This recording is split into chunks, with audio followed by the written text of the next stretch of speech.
నమస్కారం, శివాభి న్యూస్ కి స్వాగతం. నా పేరు సురేష్ బాబు. ఈనాటి వార్తల్లోని ముఖ్యాంశాలు.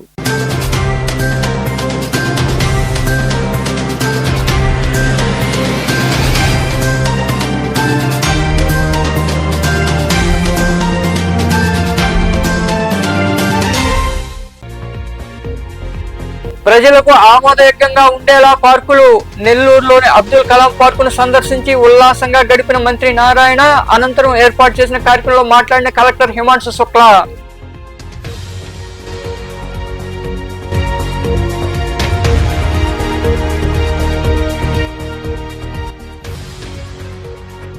నేటి యువత అవసరాలకు అనుగుణంగా పోటీ పరీక్షలకు ఉపయోగపడేలా పుస్తకాలు అందుబాటులో ఉండాలి. రాపూర్లోని గ్రంథాలయాన్ని పరిశీలించిన అనంతరం మాట్లాడిన జిల్లా గ్రంథాలయ సంస్థ చైర్పర్సన్ మేకపాటి శాంతి కుమారి.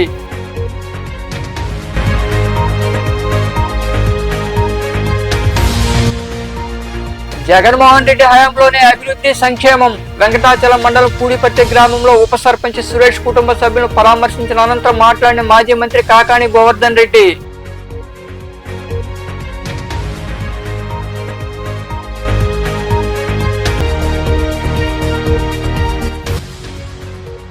విశ్వనాథుడికి వైభవంగా రుద్రాభిషేకం. మనుబోలు సమీపంలోని చెర్లోపల్లి రైల్వే గేటు వద్ద కొలువై ఉన్న శ్రీ విశ్వనాథ స్వామి దేవాలయంలో నిర్వహించిన పూజల్లో పాల్గొని స్వామివారిని దర్శించుకున్న భక్తులు.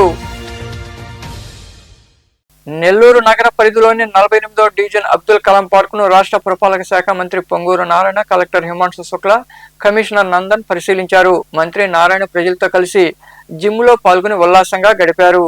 నెల్లూరు నగరంలో అబ్దుల్ కలాం పార్కును మంత్రి నారాయణ, కలెక్టర్ హిమాంశు శుక్లా, కమిషనర్ నందన్ పరిశీలించారు. ఈ సందర్భంగా మంత్రి నారాయణ ప్రజలతో కలిసి జిమ్ లో పాల్గొనడమే కాకుండా చిన్నపిల్లలను ఉయ్యాల ఊపుతూ వారితో సరదాగా గడిపారు. ఈ సందర్భంగా ఏర్పాటు చేసిన సమావేశంలో కలెక్టర్ హిమాంశు శుక్లా మాట్లాడుతూ, నగరంలో ఇప్పటికే అభివృద్ధి చేసిన 48 పార్కులు ప్రజల నుంచి అద్భుతమైన స్పందన వస్తోందన్నారు. ఆరోగ్యమే మహాభాగ్యం అనే సూత్రంతో సీఎం విజన్ ఆరోగ్య ఆంధ్ర సాధన వైపు ఇది ఒక ముఖ్యమైన అడుగని పేర్కొన్నారు. మంత్రి నారాయణ ఆలోచన మేరకు ప్రతి నివాస ప్రాంతానికి కేవలం 1 కిలోమీటర్ పరిధిలోనే ఒక డిస్టెంటరైజ్డ్ పార్కు అందుబాటులో ఉండేలా చర్యలు తీసుకుంటున్నామని వివరించారు. ఇంకా మరికొందరు మాట్లాడారు.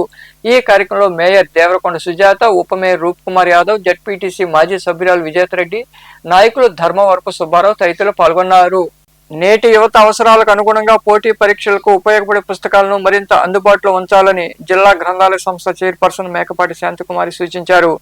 రాపూర్ పట్టణంలోని గ్రంథాలయాన్ని ఆమె సందర్శించారు. పలు విభాగాలు పరిశీలించి పుస్తకాల నిర్వహణపై సమీక్ష నిర్వహించారు. రాపూర్ పట్టణంలోని గ్రంథాలయాన్ని జిల్లా గ్రంథాలయ సంస్థ చైర్పర్సన్ మేకపాటి శాంతి కుమారి సందర్శించారు. గ్రంథాలయంలోని పలు విభాగాలను పరిశీలించి పుస్తకాల నిర్వహణ, రికార్డుల నిర్వహణపై సమీక్ష జరిపారు. గ్రంథాలయంలో అందుబాటులో ఉన్న పుస్తకాలు, దినపత్రికలు, రీడింగ్ రూమ్ వసతితో పాటు పుస్తకాల పంపిణీ రికార్డులు, నిర్వహణ రిజిస్టర్లను ఆమె స్వయంగా తనిఖీ చేసి సిబ్బందికి సూచనలు ఇచ్చారు. ఈ సందర్భంగా జిల్లా గ్రంథాలయ సంస్థ చైర్పర్సన్ మేకపాటి శాంతికుమారి మాట్లాడుతూ, గ్రంథాలయాన్ని సందర్శించే విద్యార్థులు, పోటీ పరీక్షల అభ్యర్థులు, పాఠకులకు ఎలాంటి ఇబ్బందులు తలెత్తకుండా మెరుగైన సదుపాయాలు కల్పించాలని ఆదేశించారు. విలువైన పుస్తకాలు, రికార్డులను భద్రంగా నిర్వహించడంతో పాటు పరిసరాలను పరిశుభ్రంగా ఉంచాలన్నారు. ప్రస్తుతం శిథిలావస్థలో ఉన్న రాపూర్ గ్రంథాలయానికి నూతన భవనం నిర్మించేందుకు తన వంతు కృషి చేస్తానని శాంతికుమారి హామీ ఇచ్చారు. శాంతికుమారి, ఉమ్మడి నెల్లూరు జిల్లా గ్రంథాలయ సంస్థ చైర్పర్సన్, ఈరోజు వెంకటగిరి నియోజకవర్గంలోని రాపూరు గ్రేడ్ 2 గ్రంథాలయాన్ని సందర్శించడం జరిగింది. ఈ గ్రంథాలయం కంప్లీట్గా డెమాలిష్ అయ్యే పరిస్థితికి వచ్చేసింది, కూలిపోయే స్థితిలో ఉంది. ఇక వర్షం పడితే కంప్లీట్గా మొత్తం తడిచిపోతుంది. పాఠకులు చాలా ఇబ్బంది పడే పరిస్థితిలో ఉంది. పుస్తకాలన్నీ తడిచిపోయే పరిస్థితిలో ఉంది. మరి గ్రంథాలయాలు అంటే జ్ఞానానికి నిలయాలు అని మనం ఎన్నోసార్లు చెప్పుకున్నాం, విన్నాం. అటువంటి గ్రంథాలయాలు ఈ పొద్దు దీనావస్థ స్థితికి చేరుకున్నాయి. మరి గత ప్రభుత్వం ఏం చేసిందో నాకైతే తెలియలేదు, కానీ 5 సంవత్సరాల పరిపాలనలో ఒక్క గ్రంథాలయానికైనా మరమ్మతులు చేశారా అని అడుగుతా ఉన్నా. అభివృద్ధి గురించి మాట్లాడతారు, ఏం మాట్లాడతారు అభివృద్ధి గురించి? ఒక అన్ని వ్యవస్థలతో పాటు గ్రంథాలయ వ్యవస్థ కూడా ఇంపార్టెంట్ కాదా అని అడుగుతా ఉన్నా. మరి ఈరోజు ఎక్కడ చూసినా నేను జిల్లాలో పర్యటించి ప్రతి గ్రంథాలయంలో కూడా ఇన్ని సమస్యలు ఉన్నాయంటే మీరేం ఉద్ధరించినట్టు? అభివృద్ధి చేస్తున్న చంద్రబాబు నాయుడు గారిని ప్రశ్నిస్తున్నారు అన్ని విధాలా. ఇప్పుడు మీరు చేసిన అభివృద్ధి ఏందని నేను అడుగుతున్నా. ఈ గ్రంథాలయాల ద్వారా ప్రజలకు సేవలు అందించే భాగ్యాన్ని నాకు కల్పించినందుకు కూడా కూటమి ప్రభుత్వానికి, మా నాయకుడు చంద్రబాబు నాయుడు గారికి నా హృదయపూర్వక పాదాభివందనాలు తెలియజేసుకుంటున్నాను. అదేవిధంగా ఈ గ్రంథాలయ పరిస్థితికి వస్తే దీన్ని పునర్నిర్మాణం చేయడానికి నేను నిర్ణయం తీసుకున్నాను. దీనికోసం దాతలు ముందుకొస్తారు. స్థానిక నాయకులు ప్లస్ ప్రజాప్రతినిధులు మా గ్రంథాలయం నుంచి కొంత సెస్ అమౌంట్ తీసుకొస్తాం. అన్నీ తీసుకొచ్చి గ్రంథాలయాల్ని అభివృద్ధి చేస్తాం. ఈ కార్యక్రమంలో గ్రంథాలయ అధికారి అంజయ్య, సిబ్బంది పాల్గొన్నారు. జిల్లాలోని సుదూర ప్రాంతాల నుంచి తమ సమస్యలు పరిష్కారం అవుతాయనే ఆశతో వచ్చే అర్జీదారుల పట్ల అధికారులు బాధ్యతాయుతంగా వ్యవహరించాలని, వారి సమస్యలను ఎప్పటికప్పుడు పరిష్కరించాలని కలెక్టర్ హిమాంశు శుక్లా సూచించారు. నెల్లూరులోని కలెక్టరేట్లో నిర్వహించిన ప్రజా సమస్యల పరిష్కార వేదిక కార్యక్రమంలో అధికారులతో పాటు ఆయన ప్రజల నుండి అర్జీలు స్వీకరించారు. ఈ కార్యక్రమంలో జేసీ వెంకటేశ్వరుడు, DRO Vijay Kumar, ITDA project అధికారి శ్రీనివాసరావు తదితరులు పాల్గొన్నారు.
జగన్మోహన్ రెడ్డి హయాంలోనే పూడిపర్తి గ్రామంలో అభివృద్ధి సంక్షేమం జరిగిందని, కూటమి ప్రభుత్వం అధికారంలోకి వచ్చాక అభివృద్ధి సంక్షేమం శూన్యమని మాజీ మంత్రి కాకాని గోవర్ధన్ రెడ్డి అన్నారు. వెంకటాచలం మండలంలోని పూడిపర్తి గ్రామంలో వైకాపా ఉప సర్పంచ్ సురేష్ తండ్రి రమణ ఇటీవల మృతి చెందారు. వారి ఇంటికి ఆయన చేరుకుని చిత్రపటానికి పూలమాల వేసి నివాళులర్పించారు. కుటుంబ సభ్యులను పరామర్శించి ధైర్యం చెప్పారు.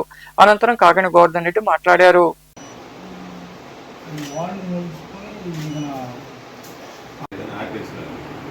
గవర్నమెంట్ మనం ఇవ్వాల్సి వచ్చింది. ఇవ్వాల్సి వచ్చినప్పటికీ ఆయన కొంచెం డబ్బు కొంచెం ఇబ్బంది అయినప్పుడు ఈ స్కీమ్ నడిపాడు. అంటే ఊర్లో కట్టిన దానికి మళ్ళీ మా 3 సెంటర్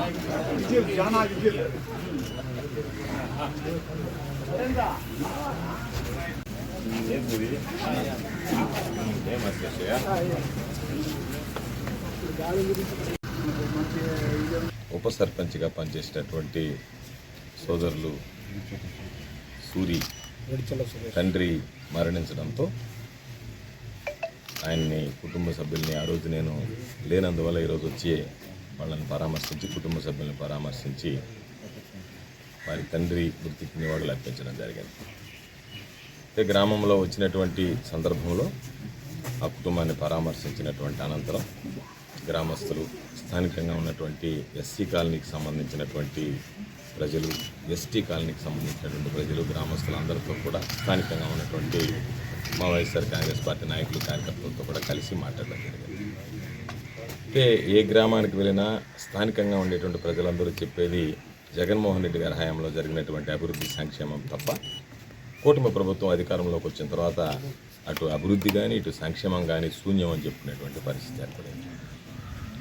చంద్రబాబు నాయుడు అధికారంలోకి వచ్చిన తర్వాత 3,000 రూపాయల పెన్షన్ 4,000 రూపాయలకు పెంచానని చెప్పి ఘనంగా చెప్పుకుంటూ ప్రతి నెల జగన్మోహన్ రెడ్డి గారి హయాంలో మంజూరు చేసినటువంటి పెన్షన్లకు కొంతమేర కోత విధించి ఇవ్వడం తప్ప ఒక్క కొత్త పెన్షన్ కూడా మంజూరు కాలేదని చెప్పి ఈరోజు ప్రజలు మాట్లాడుకునేటువంటి పరిస్థితి ఏర్పడింది. దానితో పాటు ఉపాధి హామీలో కూడా ఈరోజు ఎవరన్నా వైఎస్ఆర్ కాంగ్రెస్ పార్టీకి సంబంధించినటువంటి వ్యక్తులు ఉంటే వాళ్ళు ఉపాధి హామీ కింద పనిచేయడానికి వీలు లేదని చెప్పడంతో స్థానికంగా ఉన్నటువంటి గిరిజనులు ఈరోజు దగ్గరలో ఉన్నటువంటి పరిశ్రమల దగ్గరికి వెళ్ళి అక్కడ ఏదన్నా పని ఉంటే దాన్ని చేసుకోవాల్సినటువంటి దుస్థితి ఏర్పడింది.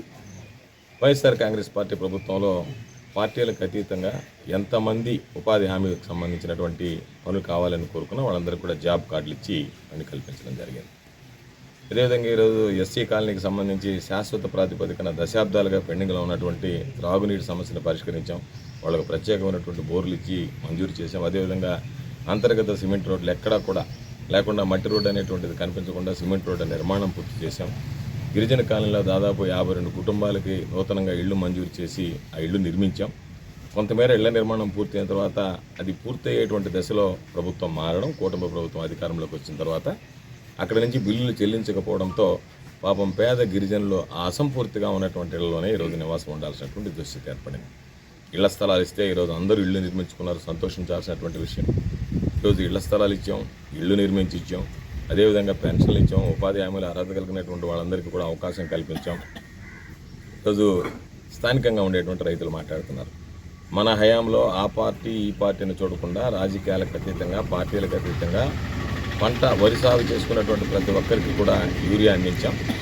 ఈరోజు పరిస్థితి చూస్తే యూరియా ఇవ్వాలి అని అంటే వైఎస్ఆర్ కాంగ్రెస్ పార్టీ వాళ్ళని పక్కన పెట్టడం, ఎవరికి కూడా ఈరోజు పూర్తిగా యూరియా ఇవ్వలేనటువంటి దుస్థితిలో ఈ ప్రభుత్వం తయారైంది. నేను సోదరుడిగా భావించేటువంటి సూరి తండ్రిని కోల్పోయినటువంటి దుఃఖంలో ఉన్నాడు కాబట్టి అందరూ సురేష్ అని పిలుస్తారు, నేను సూర్య అని పిలిచేదాన్ని కాబట్టి పాపం సూర్యని పరామర్శించి ఆ కుటుంబ సభ్యులందరికీ కూడా ధైర్యం చెప్తాం ఇటువంటి కష్ట సమయంలో అని చెప్పి రావడం జరిగింది.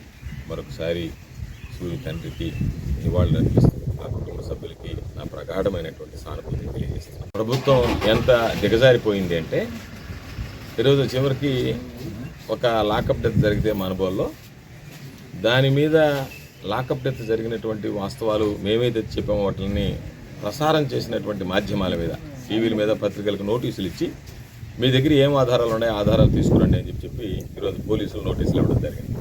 అంటే ప్రజాస్వామ్యంలో ప్రశ్నించేవాడి గొంతు నొక్కడంలో ఇండస్ట్రియల్ ఏర్పాటు కోసం బ్యాంకు రుణం తీసుకున్నామని, కరోనా కారణంగా వ్యాపారం జరగకపోవడంతో రుణం చెల్లించలేకపోయామని గూడూరుకి చెందిన వెన్నెల తెలిపారు. గూడూరు పట్టణంలో ఆ మీడియాతో మాట్లాడుతూ బ్యాంక్ ఆఫ్ ఇండియాలో రుణం తీసుకోవడం కోసం షూరిటీ కోసం 3 ఆస్తులు పెట్టామన్నారు. అయితే రుణం చెల్లించకపోవడంతో ఎలాంటి నోటీసులు అంటించకుండా ఎవరికీ తెలియకుండా వేలంపాటలు నిర్వహించారని తెలిపారు. ఆ తర్వాత పాత తేదీలో నోటీసు అంటించామని బ్యాంకు వారు చెబుతున్నారని ఆమె వాపోయారు. ఇదే విషయమై బ్రాంచ్ మేనేజర్ వివరణ కోరగా ప్రస్తుతం వీరి ఖాతా గూడూరు బ్రాంచ్లో లేదని హైదరాబాద్ బ్రాంచ్కి మారిందన్నారు. ఏదైనా సమస్య ఉంటే హైదరాబాద్ బ్రాంచ్ వారిని సంప్రదించాలని ఆయన తెలిపారు.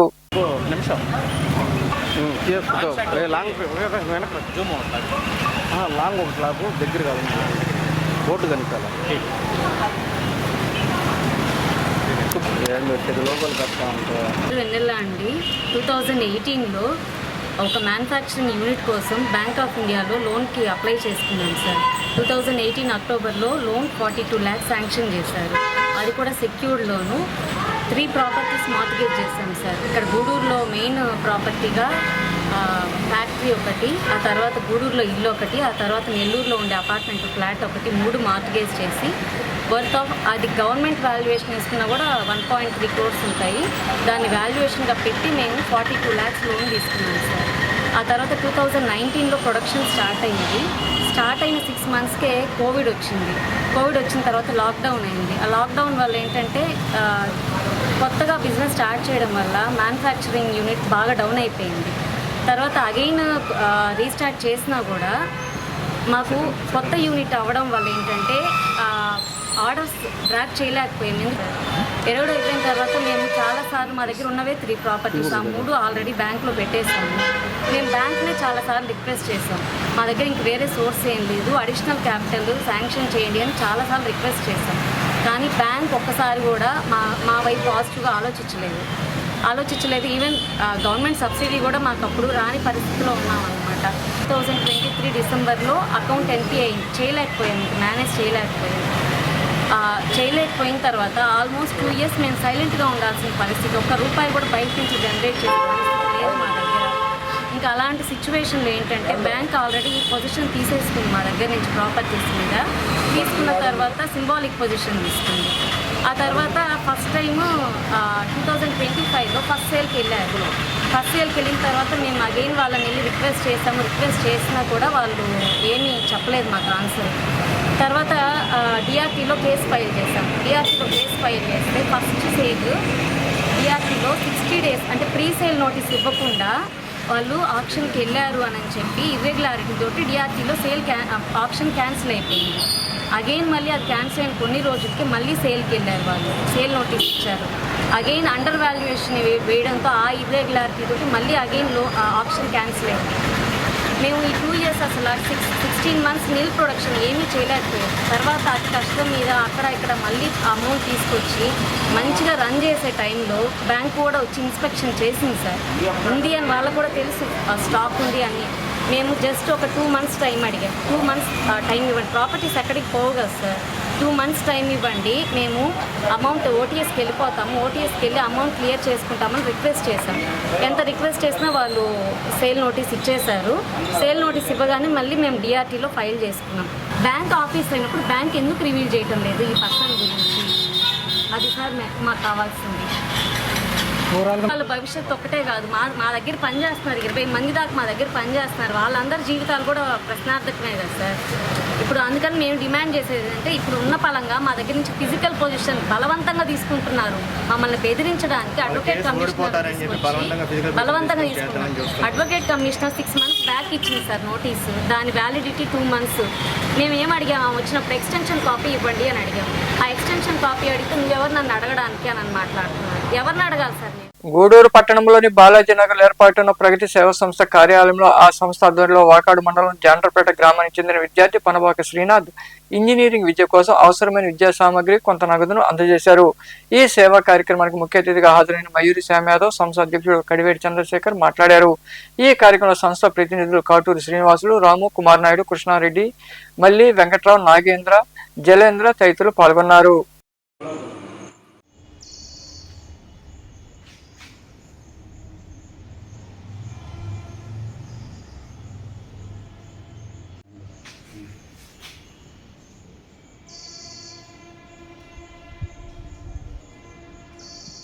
వాకాడు మండలానికి సంబంధించిన పెనబాక శ్రీనాథ్కి మన ఎన్బికేఆర్లో బీటెక్ చదువుతున్నాడు. ఇప్పుడు 4th yearకి వచ్చాడు. నాన్న థర్డ్ ఇయర్కి ఇప్పుడు వచ్చాడు. ఫస్ట్ ఇయర్ నుంచి మనం ఏదో మనకు తోచిన సహకారాన్ని ఆయన ఖర్చులకి మనం అందిస్తూ వస్తాం. పిల్లవాడు ఆ రోజు మా కాడికి వచ్చినప్పుడైతే మరి పరిస్థితి దారుణంగా ఉండింది. అక్కడ మా మిత్రులు కొంతమంది చూసి ఆ అబ్బాయిని సెలెక్ట్ చేయడం జరిగింది. ఆ అబ్బాయికి మేము ఇది 3 సంవత్సరాల నుంచి ఆదుకుంటూ వస్తున్నాం. ఇది 3వ సంవత్సరం. చక్కగా ఈ సంవత్సరం కూడా పాస్ అయ్యి రేపు 4th yearలో కూడా నీకు సేమ్ ఇదే విధంగా మేము సహాయం ఖచ్చితంగా చేస్తాం. ఈరోజు మన Panabaka Srinath engineering student, third year చదువుతున్నాడు. అతనికి మా ప్రగతి సేవా సంస్థ ద్వారా మా అధ్యక్షులైనటువంటి కడివేటి చంద్రశేఖర్ గారు, మా కుటుంబ సభ్యులు, దీనికి దాతలు అందరూ సమకూర్చి ఆయనకి అందజేయడం జరుగుతుంది.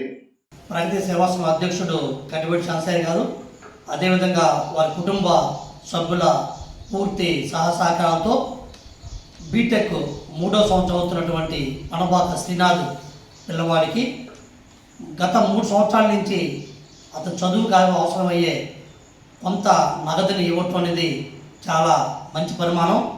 ఆ క్రమంలోనే ఇప్పుడు ఈరోజు ఆ పిల్లవాడికి కొంత నగదు ఇవ్వటం, ఎవరైతే అవసరం ఉందో దాన్ని గుర్తించి ప్రగతి సేవా సంస్థ ఆధ్వర్యంలో ఎన్నో సేవకాలు చేస్తున్నారు.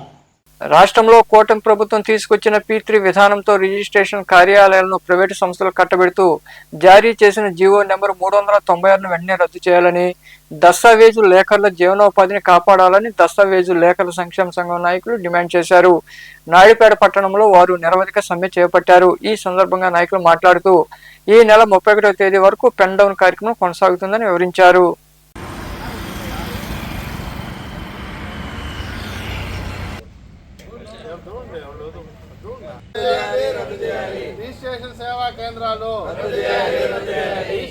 ప్రవేశపెట్టిన 396 జీవోను రద్దుపరచాలని రాష్ట్ర దస్తావేజు లేఖల యొక్క సంక్షేమ సంఘం వారి పిలుపు మేరకు ఈ రోజు నుండి అనగా 20/7/2026 తేదీ నుంచి 31/7/2026 తేదీ వరకు నిరాహార దీక్షను కొనసాగించమని మా సంక్షేమ సంఘం యొక్క పిలుపు మేరకు నాయుడుపేట దస్తావేజుల లేఖలమైన మేము ఈ రోజు నుంచి నిరసన తెలుపుతూ మా యొక్క వృత్తిని పరిరక్షించాలని కాపాడాలని మేము తెలియజేస్తున్నాము. ముఖ్యంగా మా దస్తావేజుల లేఖల యొక్క వృత్తి బ్రిటిష్ హయాం నుంచి కొనసాగుతూ వస్తూ ఉన్నది. అనగా మేము సెల్ఫ్ ఎంప్లాయ్మెంట్ లాగా మమ్మల్ని మేము బ్రతికించుకుంటూ ప్రజలకి సహకరిస్తూ గవర్నమెంట్ వారికి ఎలాంటి ఇబ్బంది లేకుండా గవర్నమెంట్ వారు నిర్ణయించిన రెవెన్యూకు ఎలాంటి అడ్డంకం లేకుండా ఎలాంటి ఒత్తిడులకు లొంగకుండా మేము మా యొక్క వృత్తిని కొనసాగించుకుంటూ ఉన్నాము.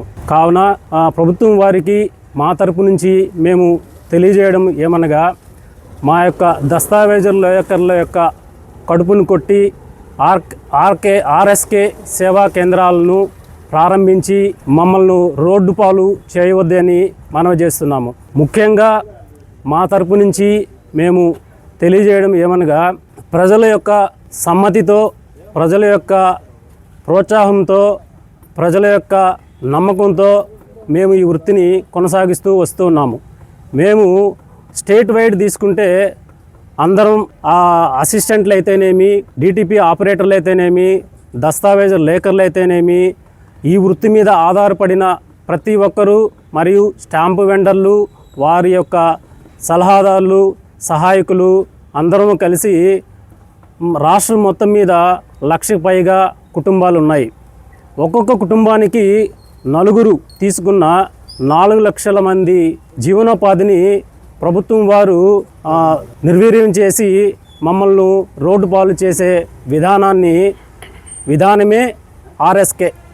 కావున మా తరపు నుంచి మరియు రాష్ట్ర సంక్షేమ సంఘం పిలుపు మేరకు 396 జీవోను వెంటనే రద్దుపరిచి మాకు తగు న్యాయం చేయాలని ప్రభుత్వం వారికి మా సంఘం తరపున తెలియజేయడమైనది. మనుబోలు సమీపంలోని చిర్లోపల్లి రైల్వే గేట్ వద్ద కొలువైన శ్రీ విశ్వనాథ స్వామి దేవాలయంలో సోమవారం సందర్భంగా స్వామివారికి అర్చకులు శ్రీనివాసులు పంచామృతాలతో రుద్రాభిషేకం, విశేష పూజలు నిర్వహించారు. భక్తులు అధిక సంఖ్యలో పాల్గొని స్వామివారిని దర్శించుకుని తీర్థ ప్రసాదాలు స్వీకరించారు. ఉభయదాతలుగా గంధల కృష్ణయ్య, అన్నపూర్ణమ్మ వ్యవహరించారు.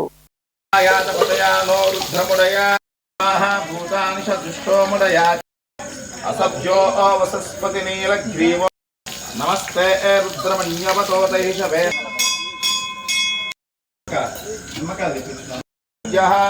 ఉదయం విశ్వా నమో కొంచెం పెట్టిన అందరూ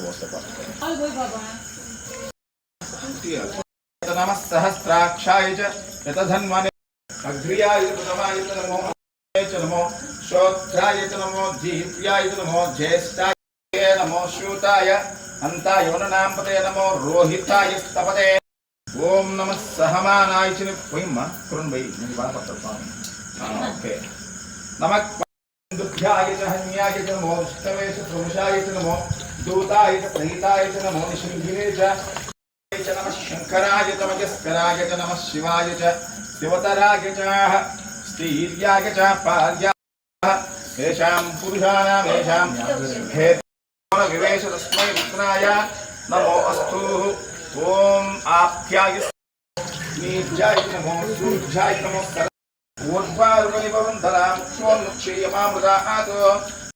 మధుఫలా శర్కర సంయుత విశేషణ పంచామృత అభిషేక స్నానం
గూడూరు పట్టణంలో కొలువైన శ్రీ భువనేశ్వరి దేవి సమేత శ్రీ మూలస్థానేశ్వర స్వామి దేవాలయంలో సోమవారం సాయంత్రం స్వామి అమ్మవార్లను విశేషంగా అలంకరించి ప్రత్యేక పూజలు చేశారు. అనంతరం పల్లకీ సేవ వైభవంగా జరిగింది. భక్తులు అధిక సంఖ్యలో పాల్గొని స్వామి అమ్మవార్లను దర్శించుకుని తీర్థ ప్రసాదాలు స్వీకరించారు. ఉభయదాతలుగా లింగారెడ్డి సుబ్రహ్మణ్యం రెడ్డి, ప్రభావతి వ్యవహరించారు.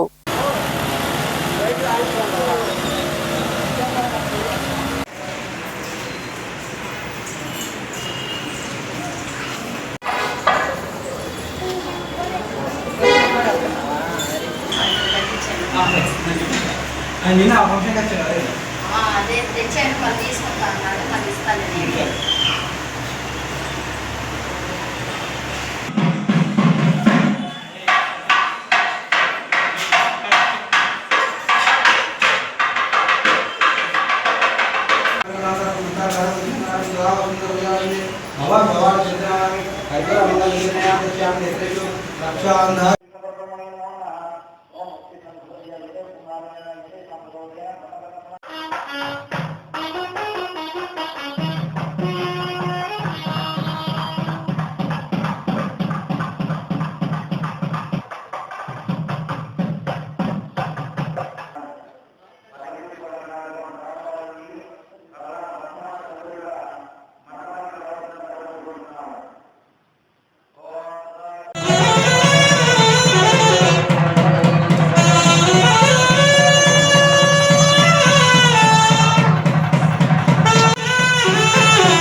వార్తలు ముగించే ముందు ముఖ్యాంశాలు మరోసారి.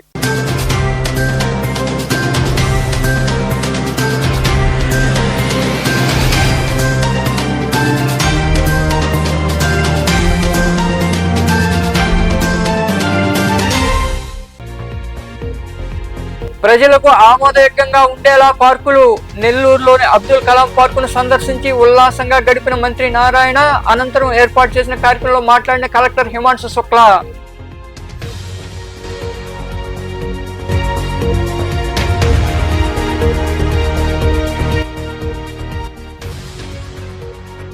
నేటి యువత అవసరాలకు అనుగుణంగా పోటీ పరీక్షలకు ఉపయోగపడేలా పుస్తకాలు అందుబాటులో ఉండాలి. రాపూర్లోని గ్రంథాలయాన్ని పరిశీలించిన అనంతరం మాట్లాడిన జిల్లా గ్రంథాలయ సంస్థ చైర్పర్సన్ మేకపాటి శాంతి కుమారి.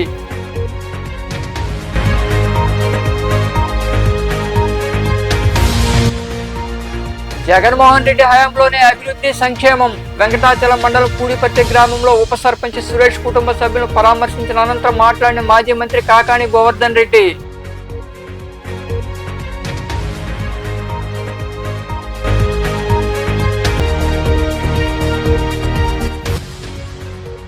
విశ్వనాథుడికి వైభవంగా రుద్రాభిషేకం. మనుబోలు సమీపంలోని చెర్లోపల్లి రైల్వే గేట్ వద్ద కొలువై ఉన్న శ్రీ విశ్వనాథ స్వామి దేవాలయంలో నిర్వహించిన పూజల్లో పాల్గొని స్వామివారిని దర్శించుకున్న భక్తులు. ఈ వార్తలు ఇంతటితో సమాప్తం. తిరిగి ప్రసారమే శివాభినిస్లో మళ్ళీ కలుద్దాం. అంతవరకు సెలవు. నమస్కారం.